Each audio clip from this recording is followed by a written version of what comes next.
அனைத்து உரிமை குரல் நண்பர்களுக்கும் வணக்கம். கொஞ்ச நாளா வீடியோவே போடாமல் இருந்த பாண்டே பார்த்தீங்கன்னா தற்போது ஒரு மிகப்பெரிய கருத்து கணிப்பு தகவல்களை வெளியிட்டிருக்காரு. இது குறித்த அந்த வீடியோவில் முழுமையாக பார்க்க போகிறோம், வாங்க பார்க்கலாம். தொடர்ச்சியாக வீடியோ வெளியிட்டு இருந்த பாண்டே பார்த்தீங்கன்னா கொஞ்ச நாட்களாக அவருடைய சாணக்கியா சேனலில் வீடியோவே போடாமல் இருந்துட்டு இருந்தார். குறிப்பாக இவருடைய கருத்து கணிப்பை பார்க்கறதுக்காக நிறைய மக்கள் பார்த்தீங்கன்னா அந்த சேனலை சப்ஸ்கிரைப் செஞ்சு வச்சிருக்காங்க. இப்படி இருக்கும்போது பாண்டே எதனால் வீடியோ போட மாட்டாரு அப்படின்ற கேள்வி தான் அனைத்து தரப்பு மக்களால் எழுப்பப்பட்டு வந்துட்டு இருக்கு.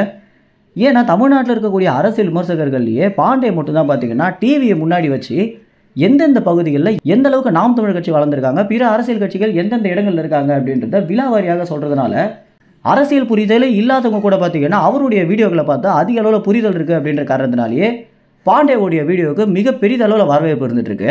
இப்படி இருக்க நேற்று தினம் பார்த்தீங்கன்னா பாண்டே வீடியோ வெளியிட்டிருக்காரு. இந்த வீடியோவில் நாம் தமிழ் கட்சி அப்படின்றது எந்த அளவுக்கு வளர்ந்துருக்கு அப்படின்றதையும் தாண்டி எந்தெந்த பகுதிகளில் முன்பு இருந்ததை விட ஆளுமைக்கு வந்திருக்காங்க அப்படின்றத அதிக அளவில் பாண்டே போட்டு காட்டியிருக்காரு.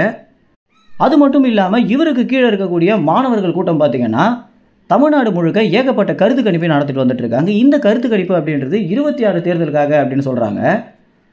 26 தேர்தலை பொறுத்த வரைக்கும் எந்த அரசியல் கட்சிக்கு ஆளுமை அதிகமாக இருக்கும் அப்படின்ற ஒரு கேள்வி தான் அனைத்து தரப்பு மக்களுக்குமே அதிக அளவில் இருந்துட்டு இருக்கு. ஏன்னா நடந்து முடிஞ்சிருக்கக்கூடிய மக்களவை தேர்தல் அப்படின்றது ஒரு மிகப்பெரிய விஷயமாகவே இல்லாத போது அனைவருமே 26 தேர்தலுக்காக தான் எதிர்பார்த்துட்டு இருக்காங்க. ஏன்னா 21 தேர்தலில் நாம் தமிழ் கட்சி தமிழ்நாட்டிலே 3வது பெரிய கட்சியாக மாறியிருந்தாங்க.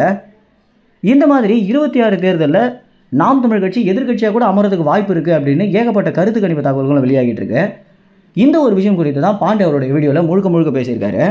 இப்போ இருக்க மாதிரியே சீமான் அவருடைய அரசியல் நகர்வுகளை பண்ணிட்டு வந்துட்டு இருந்தாரு அப்படின்னா 26 தேர்தலில் எதிர்கட்சியாக அமர்றதுக்கு கிட்டத்தட்ட 60 மடங்கு வாய்ப்பு இருக்குது அப்படின்றத பாண்டே பார்த்தீங்கன்னா ரொம்ப வெளிப்படையாகவே சொல்லியிருக்காரு. அது மட்டும் இல்லாமல் டெல்டா பகுதிகள் அப்படின்னு மட்டும் இல்லாமல் முக்கியமான இடங்களில் பார்த்தீங்கன்னா தற்போது சீமானுக்கு ஆளுமை பெருகிட்டு வந்துட்டு இருக்கு. இது குறித்து அடுத்த வாரம் போட போகிற வீடியோவில் விலாவாரியாக நாங்கள் பேசுவோம் அப்படின்னு பாண்டே சொல்லியிருக்காரு. இந்த மாதிரி எல்லா கருத்து கணிப்பு தகவல்களையும் உடனுக்குடன் தெரிஞ்சுக்க நம்ம உரிமை சேனலை சப்ஸ்கிரைப் செய்யுங்க. நன்றி, வணக்கம்.